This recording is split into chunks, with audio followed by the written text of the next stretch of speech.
Over the last couple years, a slew of surprisingly gigantic RICO trafficking indictments has revealed a bunch of organizations or crews seemingly like the size of BMF. And I guess that's no surprise given the availability and high usage of illegal substances in the United States right now.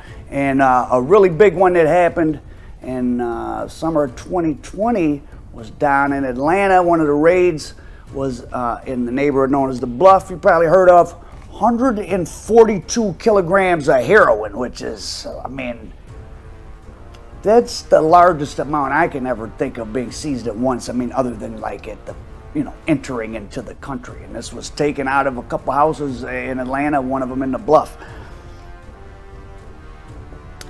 July 27th, 2020, agents executed federal search warrants at 2 locations.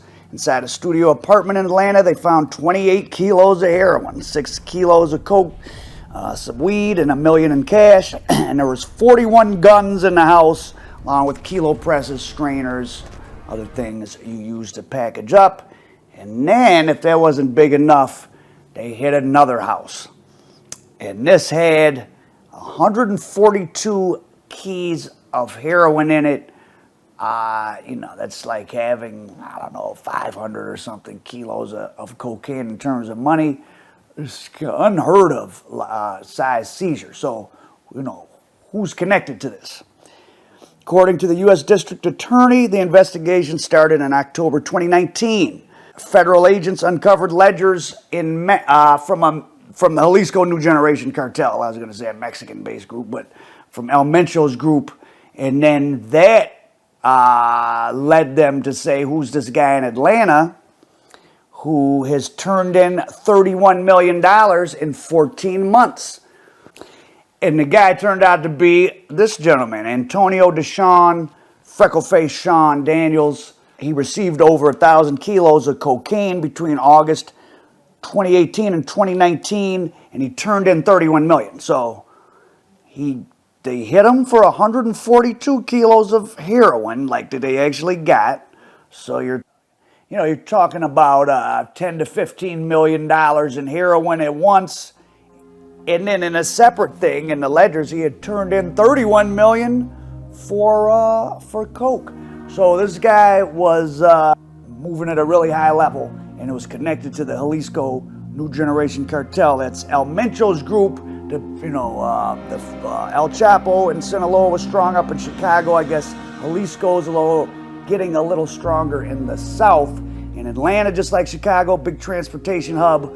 The stuff that doesn't stay in the west part of the United States comes out of Texas, California, Arizona, goes to Chicago or Atlanta for the most part, and then it disperses around the country. Daniels had been in federal prison before he got out back in 2007 for a drug trafficking conspiracy, and he, maybe he didn't tell in that one, and so he met a plug, to get bigger. And you hear about that a lot of people meeting people in prison, but what's the mechanics of that? So let me flash you back. I just had a memory top of my head to a story. I don't know if we've really told it or it's gotten a bunch of views anywhere, but from Motown Mafia, my documentary about the Detroit Courtney Brown and Eddie Jackson group from the 70s. Well, Courtney Brown Sr., he's in prison. It's in the early 1980s. He's getting ready to get out after going in the mid-70s. He got a 30-year sentence, but back then 30 years meant you got out in like 9. So he's getting ready to get out, and it was either an Iraqi or Iranian approached him in the prison library and said, hey, we know who you are. So you're in a federal prison back then, everybody's a mobster or a big kingpin or this or that. And they said, okay, here's a black guy from Detroit. He was in this huge heroin thing. Nobody told. He's getting ready to get out. How would you like the opportunity when you get out to go to Chicago and there's like 10 kilos of untouched heroin sitting at this address in Chicago, but I forget why they were spooked to pick it up, or maybe they just didn't have somebody to pick it up. Courtney Brown goes there, gets it, and he's back off to the races. So, that's just how these things happen, and that's how it must have happened for Freckleface. He went in back in the late 90s. Probably his name was good, likable guy. Probably had a lot of contacts in the street, and Jalisco New Generation was and is growing, and he got the lucky tap on the shoulder to be sort of like, a Big Meech level kind of guy.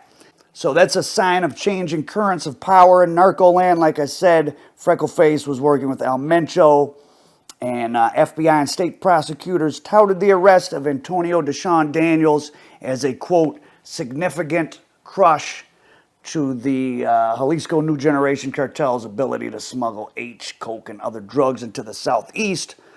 Of course, they said the same thing when Big Meech and BMF went down, and while there was maybe coincidentally somewhat of a rise in cocaine prices after BMF fell, coincidentally, I'm sure, of course, today in 2022, drugs are even more available and more used, as evinced by the record 100,000 overdoses in the last 12 months than they were back in 2007. Things are getting worse, not better, from the perspective of drugs coming in and being consumed in the United States.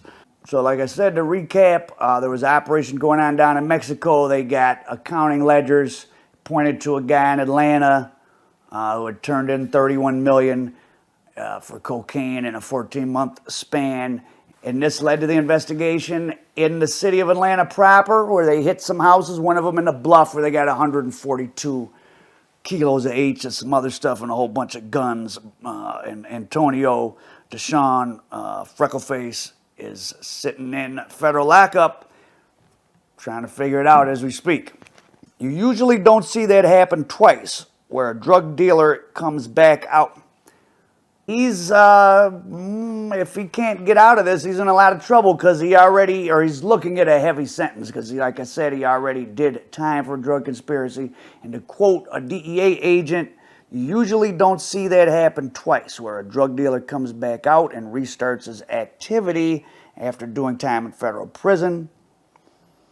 While the specific locations of Daniel's alleged drug houses weren't released, agents executed search warrants, like I said, at a studio apartment and a home.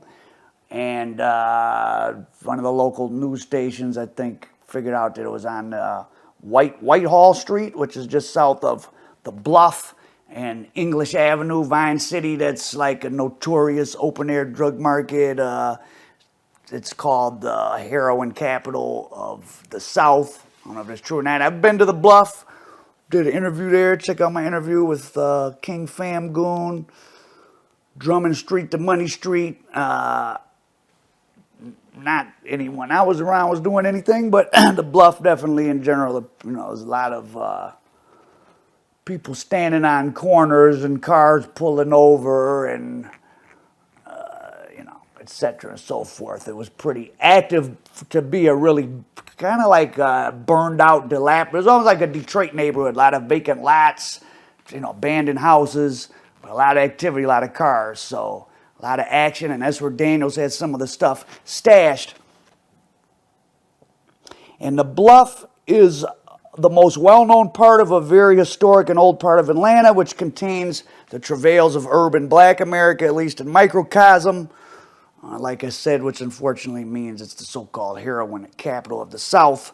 In the 1960s, Ralph Abernathy, who became head of the Southern Christian Leadership Conference, had his church in this area. The radical black church Shrine of the Black Madonna is in this area. And another black political radical, formerly known as H. Rap Brown, the Black Panther, in the 1970s, was accused in some killings of armored car drivers and I think some bombings, and he was in prison for a relatively short period of time. I guess he obviously beat those charges. He gets out and he sets up in that same area, the west end of Atlanta, but he's changed his name to Jamil Al-Amin. He'd become Sunni Muslim.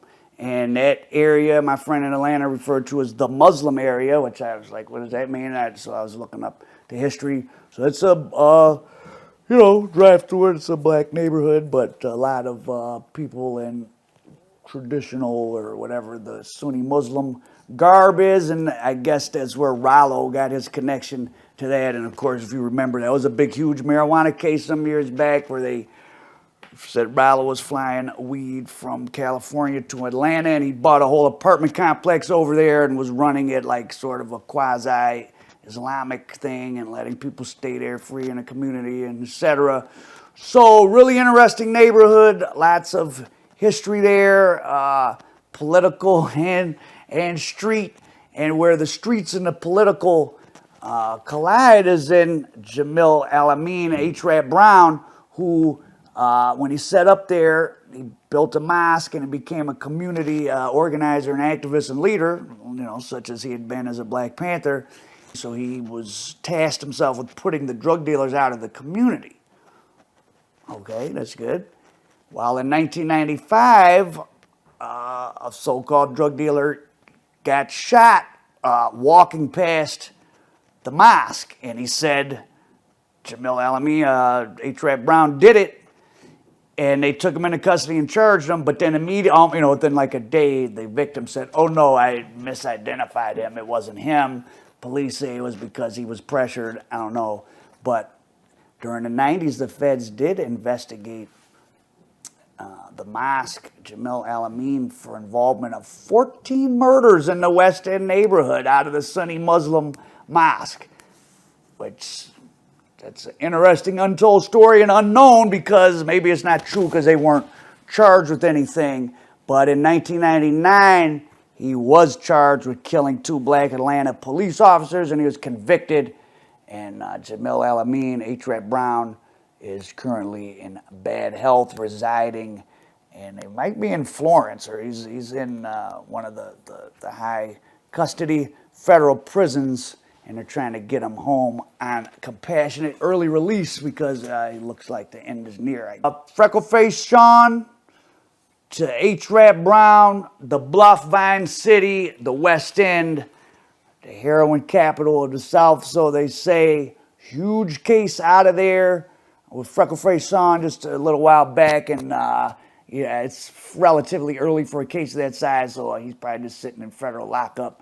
I don't have anything other to report on the movement of that case, but Mencho putting the bag in the Bluff. American dope, Al Prophet.